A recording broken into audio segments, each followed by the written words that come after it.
You do not argue because you are strong. You argue because something inside you feels exposed. A word lands the wrong way. A look feels dismissive. An opinion threatens your sense of order. And suddenly the body reacts before the mind has time to judge. The voice sharpens. The chest tightens.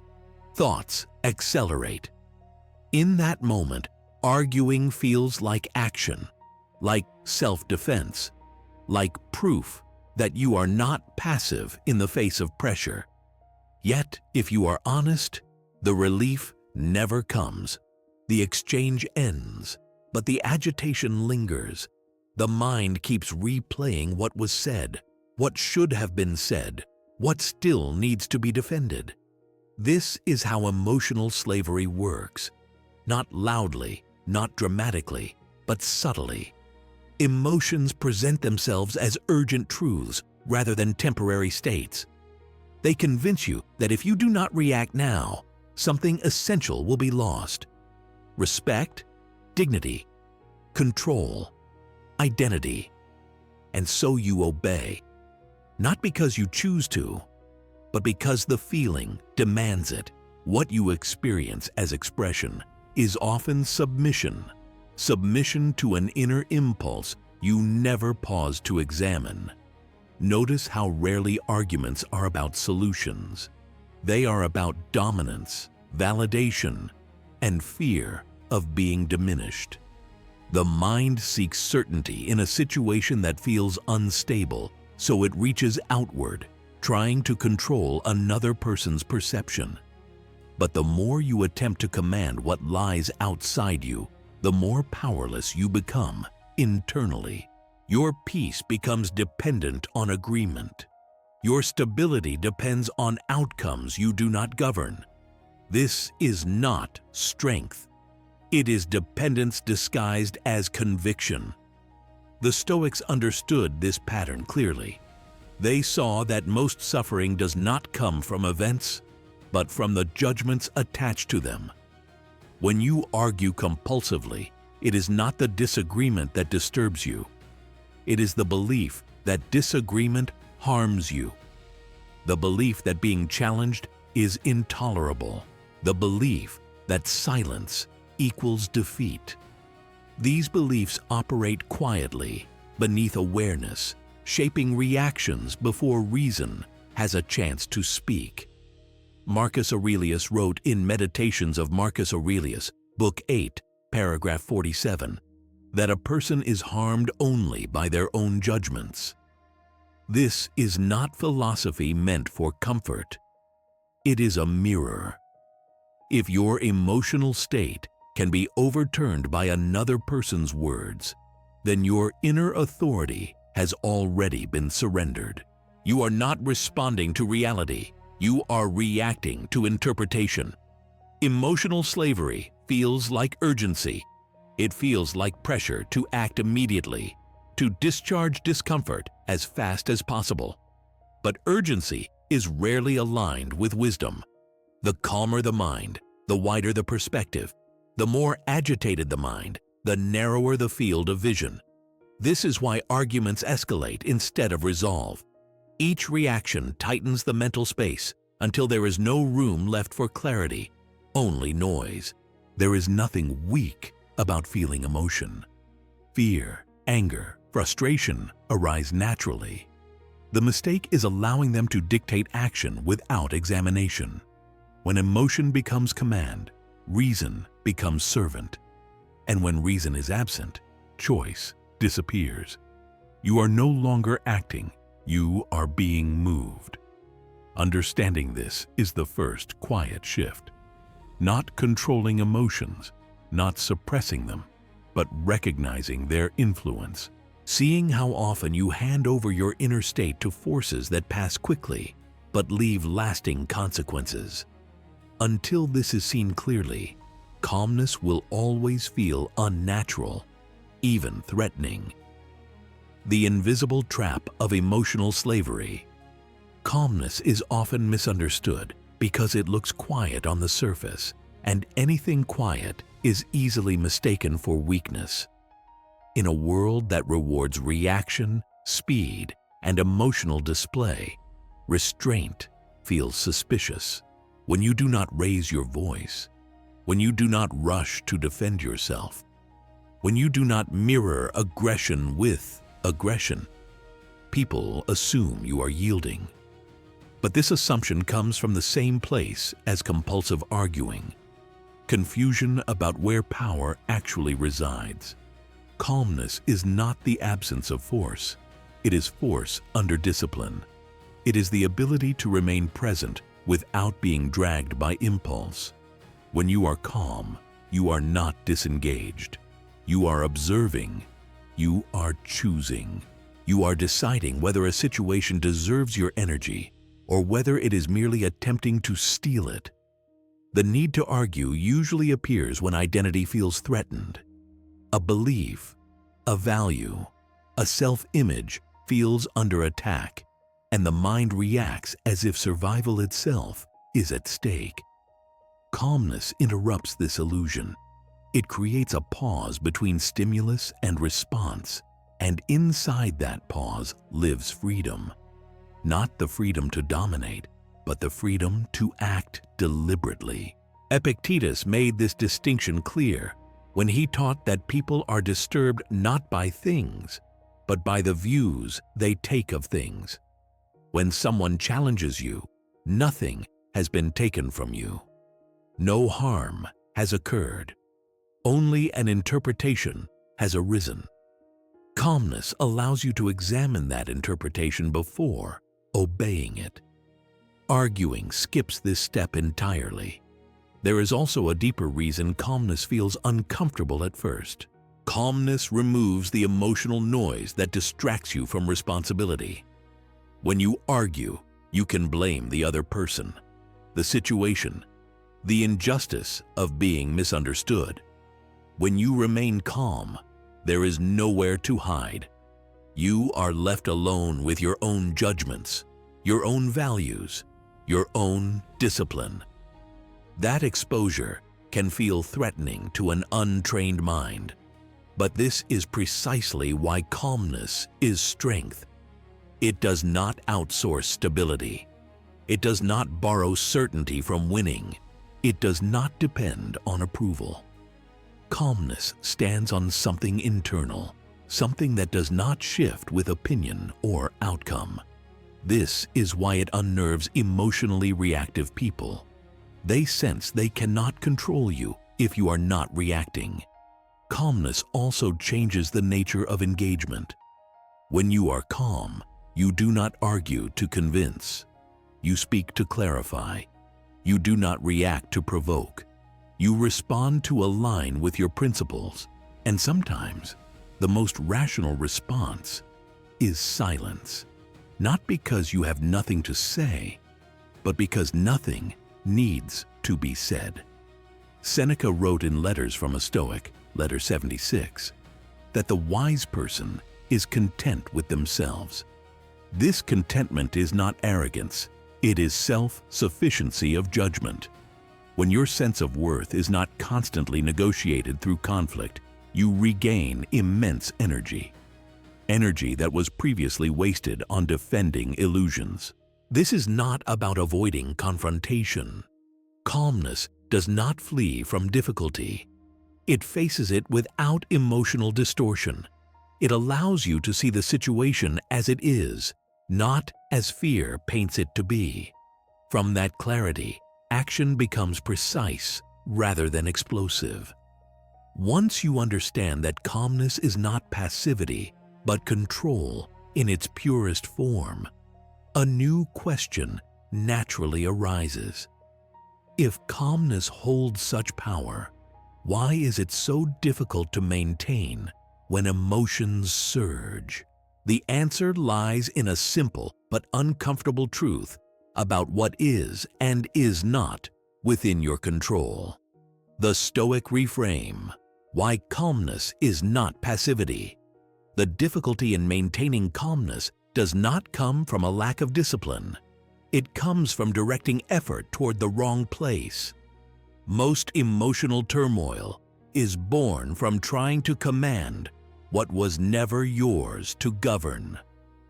Other people's reactions, opinions, misunderstandings, outcomes, timing. When these elements resist your will, frustration appears, and with it, the urge to argue, to push, to force reality into compliance. The Stoics called this confusion the root of suffering.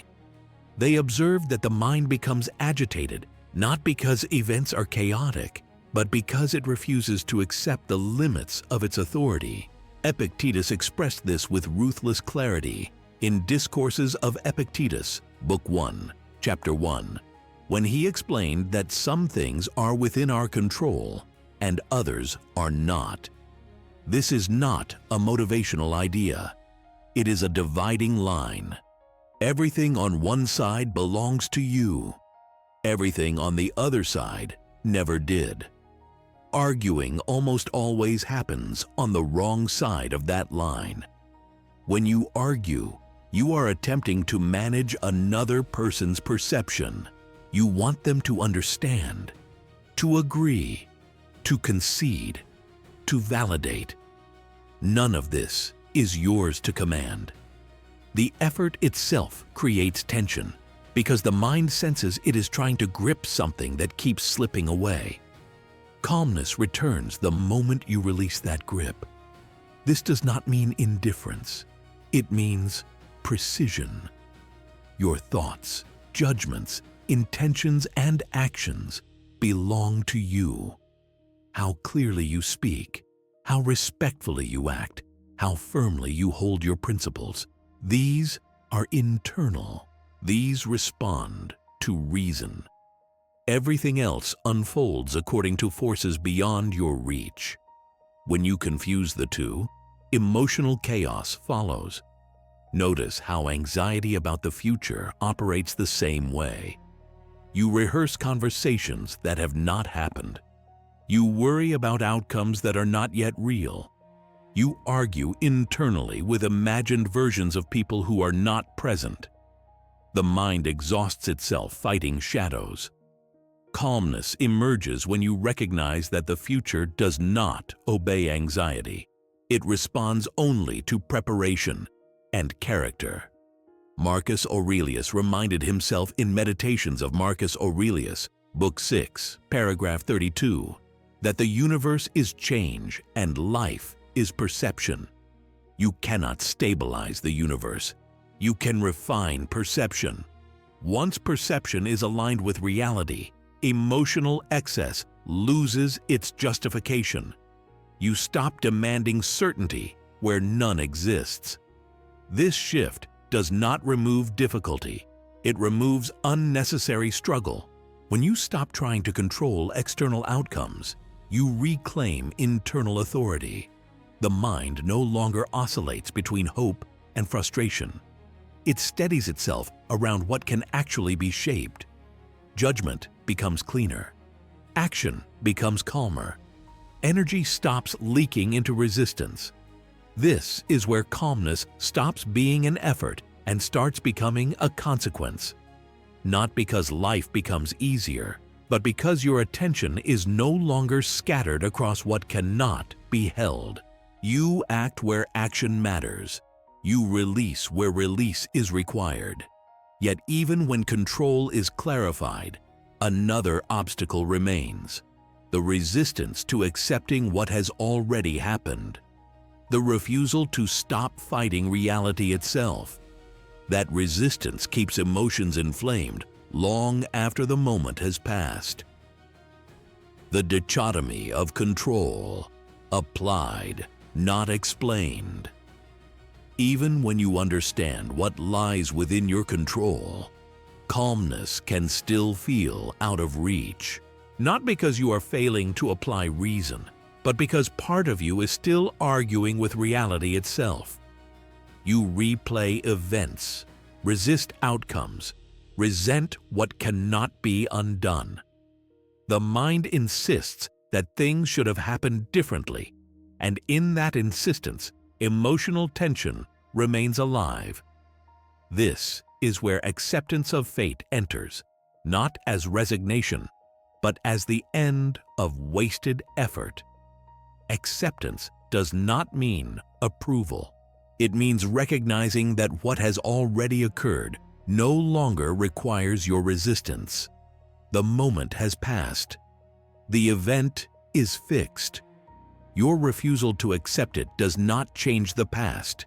It only extends its influence over the present. The Stoics understood fate as the natural unfolding of cause and effect, not a mystical force, but the consequence of reality moving according to its own order. Marcus Aurelius reflected on this often. In Meditations of Marcus Aurelius, Book 5, Paragraph 8, he reminded himself to love whatever happens, because it was woven into the fabric of the whole. This was not sentimentality. It was discipline, a way to stop fighting what cannot be moved. Resistance drains attention. It keeps the mind tethered to what is no longer actionable. Acceptance releases that attention back into the present, where judgment and choice still exist. This is why calmness often arrives suddenly, not gradually. The moment resistance ends, tension collapses. There is nothing left to push against. Many people fear acceptance because they confuse it with passivity. They believe that if they accept what happened, they excuse injustice or weakness. In reality, acceptance clarifies responsibility. It separates what cannot be changed from what must be learned. Without acceptance, lessons are obscured by emotion. With acceptance, understanding becomes possible.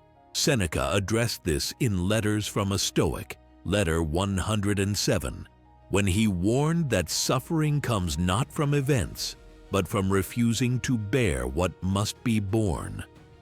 This does not mean enduring silently. It means carrying reality without adding unnecessary weight through resentment or denial. Acceptance also dismantles the urge to argue after the fact. How many arguments exist only because the mind refuses to let go of what has already unfolded? Words spoken, actions taken, opportunities missed. Calmness returns when you stop trying to renegotiate the past. This is not weakness, it is efficiency. Emotional energy is finite. When it is no longer spent resisting fate, it becomes available for reasoned action. You respond to what is, not what should have been. From that position, clarity replaces frustration. Yet acceptance alone is not enough. Without reason, acceptance can drift into apathy. The final task is restoring inner order, placing emotions where they belong, and allowing reason to guide action without suppressing what you feel. Acceptance of fate, where resistance loses power. When emotions surge, the common mistake is to either obey them completely or attempt to silence them. Both approaches fail. Obedience turns emotion into a tyrant. Suppression turns it into a hidden force that resurfaces later with greater intensity. The Stoic path chooses neither. It restores order by placing emotion under the guidance of reason. Reason is not the enemy of feeling. It is the faculty that interprets feeling. Emotions arrive as raw signals, immediate and powerful, but incomplete. They tell you that something matters, not what it means or how it should be addressed. Without reason, these signals turn into commands. With reason, they become information. This is the discipline that Marcus Aurelius practiced relentlessly. In Meditations of Marcus Aurelius, Book 4, Paragraph 3, he reminded himself to strip events of the judgments attached to them, not to deny experience, but to see it clearly. When judgment is refined, emotion follows naturally. Calmness is not forced. It emerges as understanding deepens. Emotional chaos thrives on immediacy. It urges action before reflection. It narrows attention to a single outcome, usually the avoidance of discomfort. Reason widens perspective. It asks whether the emotion aligns with reality, whether the reaction serves virtue, whether the response preserves inner stability. This questioning creates space, and in that space, choice returns. This is where calm responses begin to replace reactive ones, not because you feel less, but because you see more. You recognize that anger may signal a boundary, but it does not dictate the method of enforcement. Fear may signal risk, but it does not decide the path forward. Sadness may signal loss, but it does not define your capacity to endure. Inner order is not emotional neutrality. It is hierarchy. Reason leads, emotion follows. Action reflects principle rather than impulse. When this order is restored, calmness becomes consistent rather than fragile. It no longer depends on ideal circumstances. It remains even when the environment is unstable. Seneca wrote in Letters from a Stoic, letter 95, that virtue is a matter of judgment, not impulse. This judgment is what allows calmness to persist in the presence of pressure. You are no longer at war with your inner world. You are governing it. As this governance strengthens, something subtle begins to change in how others respond to you. Conflicts lose momentum. Provocations fall flat. Not because people suddenly behave better, but because there is nothing for their chaos to attach to. This leads to the final recognition. Calmness is not something you perform. It is something you embody. It alters how you move through the world, how you speak, how you are perceived. Reason versus emotional chaos, restoring inner order. When calmness is embodied, it stops announcing itself. It does not need to be displayed, defended, or explained. It becomes visible through absence. The absence of urgency. The absence of justification. The absence of emotional noise. This is why calmness quietly changes power dynamics. It removes the fuel that conflict depends on. People who argue are predictable. Their reactions follow familiar patterns.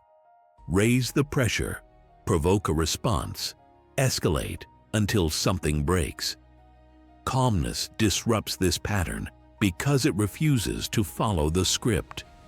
When you do not rush to explain yourself, when you do not mirror agitation, when you do not compete for dominance, the interaction loses its momentum.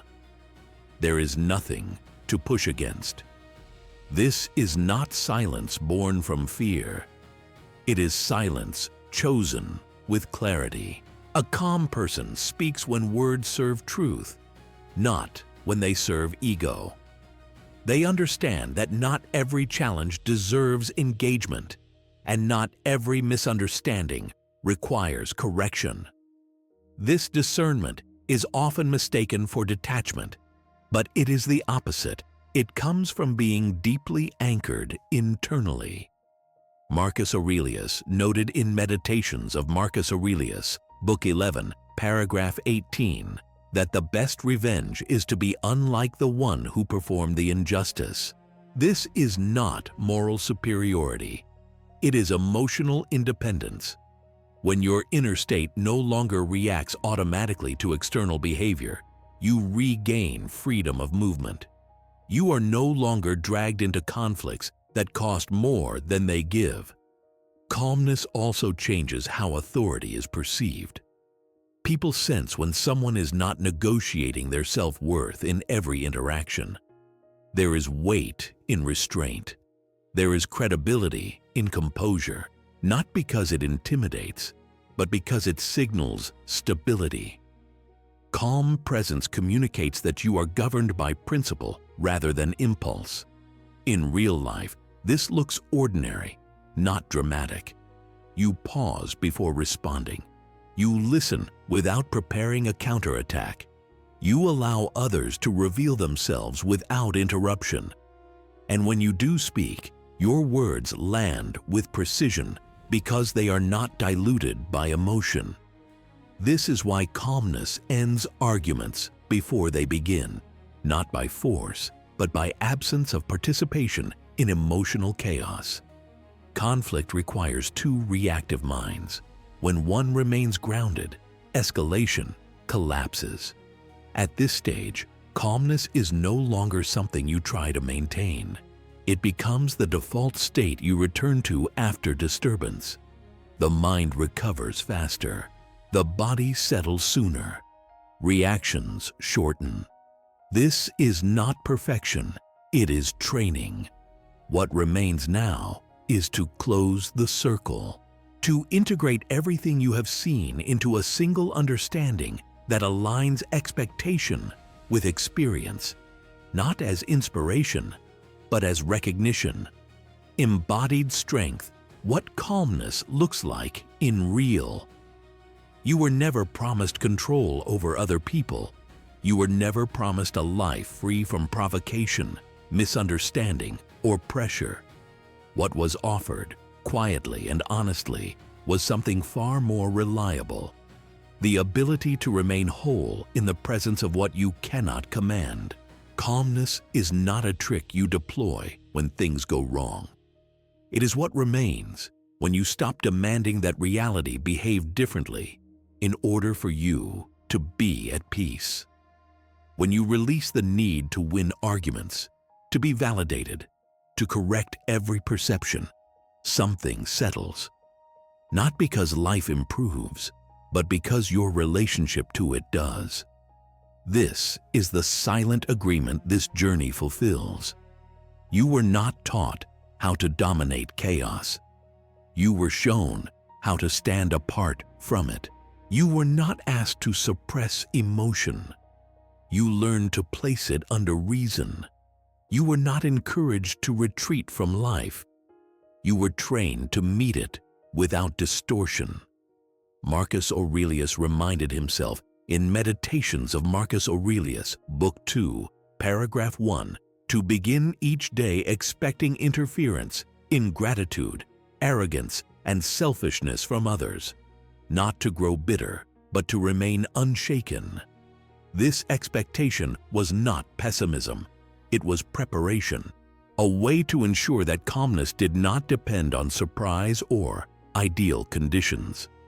When calmness becomes your foundation, arguing loses its appeal. Not because you are above conflict, but because you understand its cost. You see clearly what belongs to you and what never did. You accept what has happened without surrendering responsibility for how you respond next. You allow reason to guide action without denying emotion its voice. This is strength without noise, authority without force, stability without rigidity. It does not announce itself. It does not seek recognition. It simply endures. The world will continue to test you. People will continue to provoke. Events will unfold without your permission. But you will know where to stand, inside what is yours, grounded, composed, unmoved by what does not belong to you. Calmness is not what you do in the moment. It is what remains when you stop trying to dominate what was never under your control. The silent agreement fulfilled. You were never invited here to gain power over people, outcomes, or circumstances. That promise was never made because it could never be kept. You were also not offered emotional numbness or distance from life. That would only replace one form of weakness with another. What you were shown, step by step, was something quieter and far more durable, where strength actually resides. Strength lives where your judgment stands independent of noise, where your inner state no longer negotiates with provocation, where you stop demanding that others behave differently so that you can remain steady. This is the silent agreement fulfilled. Nothing external was rearranged. Nothing needed to be. When you release the urge to control what does not belong to you, attention returns inward, not as withdrawal, but as alignment. You respond instead of react. You choose instead of obey. You remain present without being pulled apart by every impulse that passes through you. Marcus Aurelius reminded himself in Meditations of Marcus Aurelius, Book 12, paragraph 36, that the mind becomes dyed with the color of its thoughts. When your thoughts are disciplined, calmness follows naturally, not as an act, but as a condition. This is the quiet realization that remains. Calmness is not a performance you put on in difficult moments. It is what is left standing when you stop trying to dominate what was never yours to command.